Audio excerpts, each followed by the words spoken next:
আজকে সারাদিন অসম্ভব মজার মজার খাবার খেয়েছি।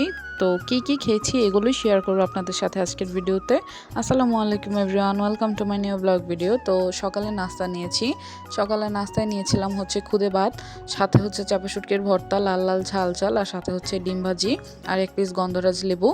আসলে শুটকির ভর্তা দিয়ে খুদে ভাত খেতে অনেক বেশি মজা লাগে।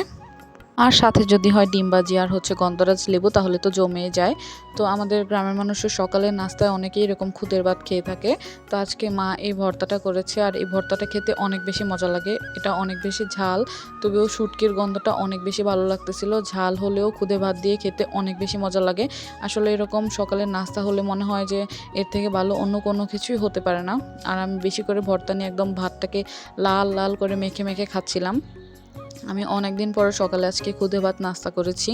আমার কাছে খুদে ভাত ভর্তা অনেক বেশি ভালো লাগে, তবে আজকে বেশি ভর্তা বানাইনি, শুধু শুটকির ভর্তাই করেছে আর সাথে একটু ডিম ভাজি নিয়েছিলাম।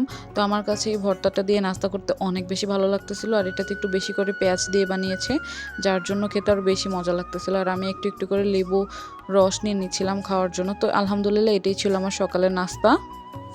2000 years later.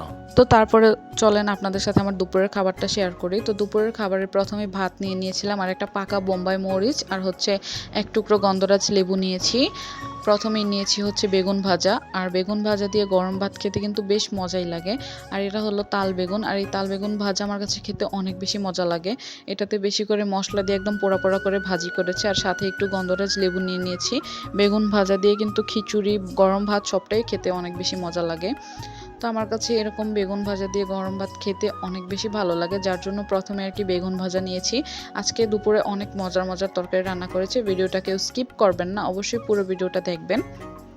তো তারপর এখানে একটু একটু করে বোম্বাই মরিচ নিয়ে আমি ভাতের সাথে মাখিয়ে খাচ্ছিলাম। বোম্বাই মরিচটা অনেক বেশি ঝাল ছিল, তাও আবার একদম পাকা ছিল, আর এটার স্মেলটা এত বেশি ভালো ছিল যা বলার বাহিরে। তো প্রথমে বেগুন ভাজি দিয়ে খাওয়ার পর আমার এত মজা লেগেছে, তারপর আমি আরেকটা বেগুন ভাজি নিয়েছি আর একটু একটু করে বোম্বাই মরিচ অ্যাড করে খাচ্ছিলাম। যদিও বোম্বাই মরিচটা অনেক বেশি ঝাল, তারপরেও খেতে অনেক বেশি মজা লাগতেছিল। তো তারপরে আমি সবটা বেগুন ভাজি নিয়ে ভাতের সাথে একদম মাখিয়ে মাখিয়ে খাচ্ছিলাম। আপনারা যারা আমার ভিডিও দেখেন তারা জানেন আমি কত বেশি ঝাল খেতে পছন্দ করি। আর বোম্বাই মরিচ হলে তো কোনো কথাই নেই, আজকে বাসায় কোনো কাঁচা মরিচ ছিল না, তো এই বোম্বাই মরিচটা নিয়েছি। তো তারপরে নিয়েছি আমার সবচেয়ে পছন্দের একটা তরকারি, এটা হচ্ছে গরুর ভুঁড়ি ভুনা। তাও আবার আলু দিয়ে একদম ভাজা ভাজা করে গরুর ভুঁড়িটাকে ভুনা করেছে। এটা আমার অনেক বেশি ভালো লাগে। আসলে গরুর মাংস থেকে গরুর কলিজা, ফ্যাপসা এবং ভুঁড়ি ভুনা করলে আমার কাছে অনেক বেশি মজা লাগে খেতে। তো আমি এখানে একটু ভুঁড়ি বোনা নিয়েছিলাম আর হচ্ছে এখানে লেবু রস অ্যাড করে খাচ্ছিলাম।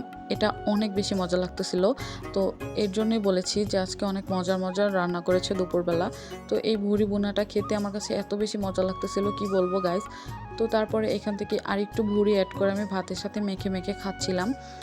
আমার কাছে এরকম গরুর ভুঁড়িগুলো অনেক বেশি ভালো লাগে, আর স্পেশালি এটা অনেক বেশি মোটা ছিল, যার জন্য চাবানোর সাথে সাথেই কীরকম একটা অন্যরকম স্মেল আসছিল। আসলে এখনকার ভুঁড়ি অত বেশি মজা লাগে না। আগেকার দিনে মা চাচিরা যেরকম করে ভুঁড়ি রান্না করতো, তারপরেও এই ভুঁড়িটা কেন জানি খেতে অনেক বেশি মজা লাগতেছিল। তো আমি একটু একটু করে মাখিয়ে ভাতের সাথে খাচ্ছিলাম, আর এই ভুঁড়িটা দিয়েই আমি সবটুকু ভাত শেষ করব আজকে। আর আমি এখানে লেবুর রসও অ্যাড করতেছিলাম। আর বোম্বাই মরিচটা আমার কাছে এত বেশি ঝাল লেগেছে, যার জন্য পরে আর বোম্বাই মরিচটা নিয়ে খাওয়ার জন্য শুধু ভুঁড়ি দিয়েই খেয়েছি। আর ভুঁড়ি দিয়ে এখন আমি সবটা ভাত মেখে নিয়েছি।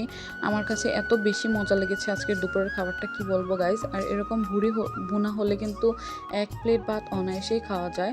তো এক প্লেট ভাত শেষ করে আমি আবার আরেকটু ভাত নিয়েছি আর একটু ভুঁড়ি বোনাও নিয়েছি খাওয়ার জন্য। আর বাসায় এটা হচ্ছে মুগ ডাল রান্না করেছে। নর্মালি আমরা যেভাবে মসুর ডাল খাই ওই রকমই রান্না করেছে, তবে টেস্টটা কেন জানি একটু ভিন্ন লেগেছে। আর এটার স্মেলটা অনেক বেশি ভালো, আর এটা খেতে অনেক বেশি মজা ছিল। আমি ফার্স্ট টাইম এভাবে মুগ ডাল খেয়েছি, আমি কখনো এভাবে মুগ ডাল রান্না করা খাইনি। আমার আপু বাসায় এরকম করে আর কি স্পেশাল করে মুগ ডালটা রান্না করেছে। আর এখানে একটু ভুঁড়ি ভুনা নিয়ে আলুটাকে মেল্ট করে খেতে অনেক বেশি মজা লাগতেছিল। আর এখানে আমি আবার লেবু অ্যাড করেছি। লেবুর স্মেলটা তো গাইস কি বলবো, গন্ধরাজ লেবুর স্মেল কীরকম হয় আপনারা সকলেই তো জানেন। তো এখানে আরেকটু করে ভুড়ি অ্যাড করতেছিলাম আর ভাতের সাথে মেখে খাচ্ছিলাম। এটা আমার কাছে অনেক বেশি মজা লাগতেছিল। আর এখানে আমি লেবু থেকে লেবুর ছিলকাটা বের করে নিয়েছি। গন্ধরাজ লেবুর ছিলকা খেতে আমার অনেক বেশি ভালো লাগে।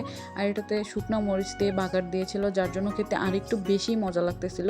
তো আলহামদুলিল্লাহ আজকের দুপুরের খাবারটা আমার অনেক বেশি ভালো লেগেছে। আপনাদের কাছে কেমন লেগেছে অবশ্যই কিন্তু কমেন্ট করে জানাবেন। আর দুপুরবেলার খাবারে যদি এরকম মজার মজার পছন্দের সব তরকারি থাকে তাহলে তো জমেই যায়। তো আলহামদুলিল্লাহ দুপুরের খাবারটা বেশ জমিয়ে খেলাম আজকে। One eternity later. তারপর রাতের খাবারে নিয়েছিলাম এখানে একটা হালিম। এটা হচ্ছে চিকেন হালিম আর এটা খেতে বেশ মজাই লাগতেছিল আমার কাছে। এটা বাহির থেকে আনা হয়েছে আর এই হালিমটা সম্পূর্ণ অন্যরকম টেস্ট। তো আলহামদুলিল্লাহ এগুলোই ছিল আজকের খাবার।